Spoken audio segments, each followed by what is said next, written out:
And joining us now on the Zados Investments guest line, friend of the show. Please welcome in from Inside the Birds podcast, along with Adam Kaplan, our good friend Geoff Mosher joins us here. What's going on there, Mosh? Marc, Farzetta, you bald mother. How you doing, buddy? It's good to see you. What's going on? What am I doing bad? I'm never doing bad. I always feel bad. You know why? Because I am a bald, my initials. Anyway, now, just real quick, I got to get this out of the way. Father of the Year, Geoff Mosher. You're looking to pull an all-night little trip here with the family where you're going to be driving, I assume, to your little vacation destination with 2 kids and a dog? I'm a big, I want to drive, but my wife also wants to drive because I think both of us know it passes time a little quicker when you've got 2 kids and a dog. If you're in the driver's seat, you know, you get left alone a little bit. Everybody respects that you got to pay attention. So we're going to probably have to duke it out to see who starts driving first. Wow. Well, a couple of alphas when it comes to road trips of the Mosher family. Yeah, she's an alpha, and I try to be, right. Good job on you, man. Hey, speaking of alphas, that Julio Jones fella, how's that for a transition? He's a bit of an alpha, and he's looking to get out of Atlanta. The first thing I want to ask you about this is a little back and forth that he had live on the air with Shannon Sharpe. What did you make of that little exchange between the two? Did you think it was scripted? Did you think Julio Jones knew what was going on? Or was it something that was a little too spur of the moment? Man, am I allowed? Is it against the rules of a NFL reporter to admit that they did not see it? They just heard about it. Well, asking for a friend. Gotcha, Adam Kaplan. No, I didn't. I didn't see it. I heard about it. I did, in reading about it, wonder if there was some scripting going on there. That's a pretty good way to get the message out. But if you're to, read what they talked about and what they said, I mean, apparently this has been in discussions for quite a while. So it's not like the Falcons woke up that morning and like, whoa, he wants out, So I don't know that he was trying to plant a seed. Maybe he thought that would help move it a little faster. Kind of like how all of a sudden on draft night is when the whole Aaron Rodgers saga just hit the cyberspace. It's not like the Packers didn't know about it. But all of a sudden, one camp is pushing that storyline at a very convenient time to push that kind of a storyline. Yeah, funny how that works. I can't think of too many guys. I mean, we knew back in the day that T.O. wanted to get the heck out of San Francisco, but I can't remember it being as public as this, where a player just flat out said, oh, yeah, no, regardless of how it came out, a player just saying publicly, oh, yeah, I don't want to be in Atlanta anymore. And by the way, I don't want to be with the Dallas Cowboys. Can you think of anything close to this? No, I think it's hysterical that he said he didn't want to be with the Cowboys, right? I mean, that came out of left field. So it doesn't exactly help your team's negotiation go well when you pretty much say you want out, and then you automatically kind of eliminate one of the teams that tends to be more aggressive in that regard. But look, do I think it's going to get done? Yeah, I think he's going to wind up getting traded. Where he goes, that'll be fascinating. This has been the off-season of fascination as far as where players are going to wind up, starting with Carson Wentz and maybe with Aaron Rodgers and now Julio Jones. Yeah, and Tim Tebow. I know he was all the rage going into the offseason. Yeah, totally fascinating. Now, you have a report out there already, and I know you guys talked about it with Inside the Birds, you and Adam Kaplan, about Julio Jones and the cap money that's attached to him, even though the cap has now gone up a little bit. That obviously helps the Eagles. But where would you see, if you had to guess, any chance Julio Jones would end up in Philadelphia?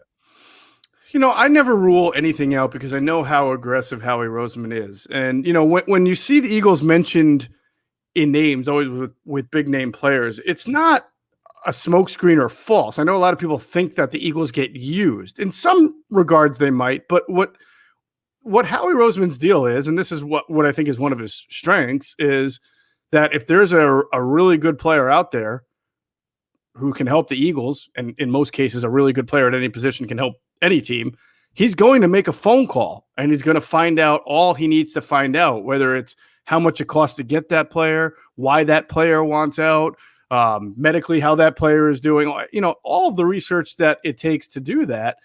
And then when that happens, of course, the teams go and say, well, we've talked to X team, Y team, Z team. So unfortunately, a conversation like that is just diligence sometimes can be construed as, oh, this is the lead horse in the race. I can't say that. I wouldn't say the Eagles are the lead horse in the race here, but there have been talks. Adam Kaplan report that there have been conversations. We'll see where they go. But basically, because of a cap issue, you think that's the number one thing standing in the Eagles' way, because they have the obvious draft capital to do it. They have the draft capital. I would say the cap issue does stand in the way as far as, they'd have to make things work. Now they're going to get some cap relief after June 1st, like a lot of teams will, because a lot of teams use that post June 1st designation when they cut players earlier. The Eagles did it with Malik Jackson and they did it with Alshon Jeffrey. So some of the money that they were on the books for those two guys now will go into next year's cap. Right. And then free up this year's cap. But they do have to sign their rookies. So, yeah, cap space is certainly, again, you can take on the $15 million, Mark, but then restructure it. You could say, you're going to get your $15 million because it's guaranteed no matter what. We'll give you a signing bonus. You'll get it up front, but we're going to spread it out over 2, 3, 4 years. I don't know how many years you want to spread out money on a 32-year-old wide receiver, but heck, Howie's been spreading out money on guys over 30 all off season. So it's doable. I don't know if that, though, is the number one reason, Mark, or the fact that you look in that they put in draft capital, significant draft capital into Jalen Reagor, into DeVonta Smith. I don't know that they want to take these guys off the field or take snaps away. I think you have to consider all of these things. Of course, you want to make your team better, but you don't want to stunt growth, and you want to also stick to your identity as a team that's kind of growing right now and starting to turn the roster over to younger players. And Julio is a great player, but he's also an older player. So it'd be a little bit inconsistent, but then there's also that mindset that he's such a great player that this helps the team and it helps the wide receiver room. Let's get into that a little bit. Speaking with Geoff Mosher Inside the Birds podcast, having those players on the field with Jalen Hurts in OTAs, or at least getting some reps in, how are you hearing that all this is kind of working out right now with this Eagles offense? Yeah, it's a revised offseason. So they traded the mandatory minicamp. They exchanged that for the idea of everybody, can come, report, and we'll do as much as we can from a teaching standpoint. I think that's a good thing for this team. Of course, you'd love to have the 7-7s and 11-on-11s. You'd love to have the mandatory minicamp where you can do some things. But this is not a normal offseason, just like last season wasn't. And when a new coaching staff needs to get its hands on players and work with players, they're willing to make that sacrifice to at least do the teaching that needs to be done here. You have a lot of young players, first and second year players, and you have a whole new coaching staff. And I think it's what's going on right now, from what I understand, is a lot more of the teaching of the schemes and the working on fundamentals within the scheme. And that's really more important right now than, no guys not wearing pads trying to go up against each other, 7-7, 11-on-11s. Those are important, but before you walk, you got to crawl. And so they've got to have time with these coaches to learn exactly what the program's like, what the scheme is like, and what their responsibilities are. All right, so let's talk about crawling right now as Shane Steichen's installing his offense. Well, barely installing his offense, more so than just running drills. And also Jonathan Gannon doing the same thing defensively speaking. What have you heard about those two and their schemes coming into play here? Well, Jonathan Gannon's scheme is going to look a lot like Minnesota's scheme. We know that because the Mike Zimmer influence in him is strong. He does come from Indianapolis, which Matt Eberflus, his defense is more of a straight cover 2. When you heard Jonathan Gannon do his press conference, though, to me what stood out was he seemed to suggest, without giving anything away, that from an X's and O's and from a schematic standpoint, he's going to do a lot of what Minnesota does, or at least with his personnel. Obviously, the Eagles don't have like the caliber of linebacker that Minnesota has, but he's going to try to give those kind of disguise looks, a lot of twisting and stunting up front, Mark, which is something that Jim Schwartz did not do a whole lot of. A lot of disguise pre-snap coverage, or movement that Jim Schwartz did not do a lot of. So you're going to see a lot of that.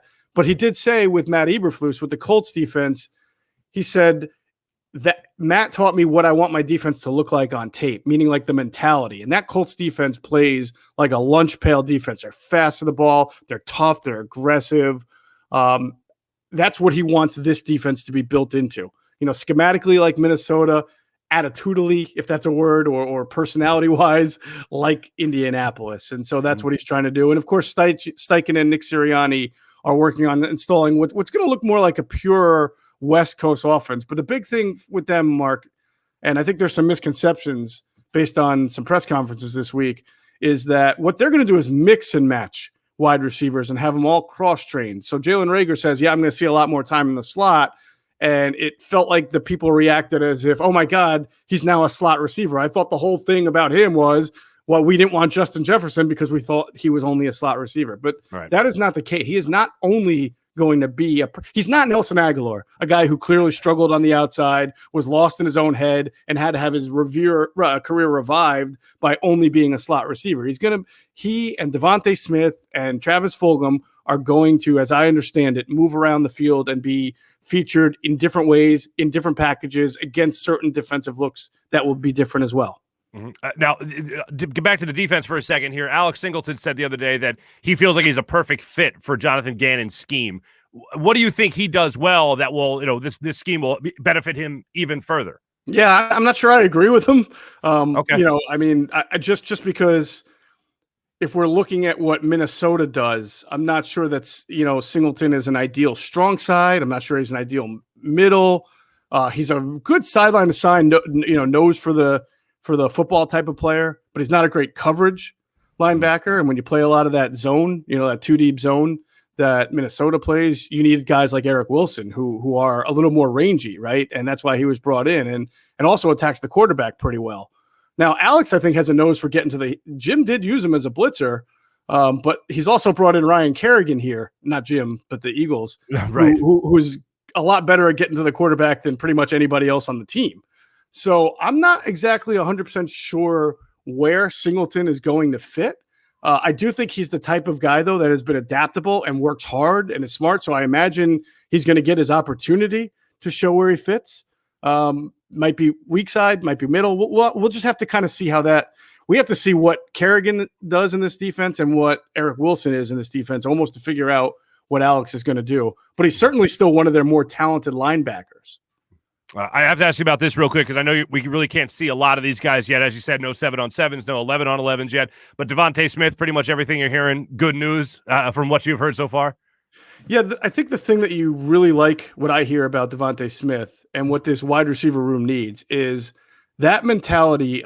You know how Jalen Hurts said the other day, every day rent is due and I don't plan to miss a payment. That's what a boss says. That's what like a guy who lives and breathes football says. Okay. And I think that's what this wide receiver room needed. Even though DeVonta Smith's a rookie, he comes in with that kind of Alabama mentality where every snap, every second that you're at the facility, you are 100% focused on football, getting better, and you are no nonsense and all business. And I think that is different. And I'm not criticizing other Eagles wide receivers, although Adam and I have talked that this wide receiver group is young. It didn't have that veteran tutelage last year because Alshon was hurt and Deshaun was hurt. And honestly, those two guys probably aren't known for their locker room leadership as some other receivers are. So I think that room needed to grow up. Now, DeVonta's a rookie, but I think he's already got that in him where he is all business the minute he steps inside that building.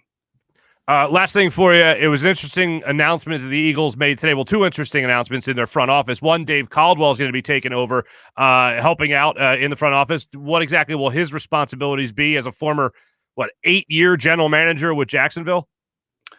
Yeah, Howie has done this in the past, right? I mean, Tom Donahoe is here, and he was a GM for both the Bills and the Steelers, and of course, John Dorsey, who had been a GM, kind of has been with the team, and there have been other guys who have been GMs and high executives who have helped out the Eagles in either front office or consulting roles over the last few years. And so this is kind of just another. Oh, Andrew Berry being another one. So this is Howie just trying to add talent to the front office room. And Dave Caldwell, like you mentioned, has been a GM for a while.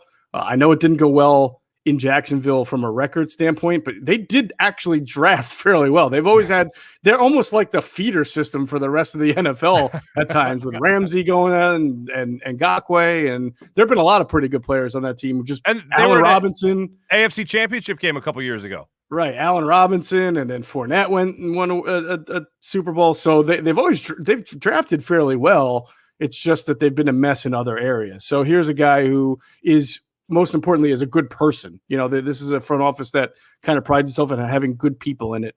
And you just bring in an experienced guy to kind of fill a role there. And then Catherine Raich is their vice president of football operations, supposedly the highest ranking woman in a front office in the NFL. Yes, great for her. They think very highly of her. If you remember Jeffrey Lurie's was it his last press conference where he mentioned he felt that he had 5 future general managers, and he started naming a few people who he was very impressed by, and Catherine's name came up. So interestingly, now her title being the vice president of football operations, I think I have that correct, is the same title that Andrew Berry held before he went to Cleveland. So, and it's my understanding it's going to be a similar type of role, which is a multi-layered role where you're doing a lot of scouting, tape watching, planning. I mean, your analytics are heavily involved, as we know that the Eagles really rely on. So it's going to be a higher title for her and a prominent role in their front office. All right. Well, Geoff Mosher, Inside the Birds podcast, along with Adam Kaplan. The new episode just dropped on Wednesday, so make sure everybody checks that out. Good luck in your family drive. You got about 11 hours in the car. Pray for me. Let us all pray for you. By the time this episode drops, I hope you are safely at your vacation destination, my brother. You and me both. Thank you. Geoff Mosher joining us here on the Zados Investments guest line from Inside the Birds podcast. Thank you, Geoff. You got it, man.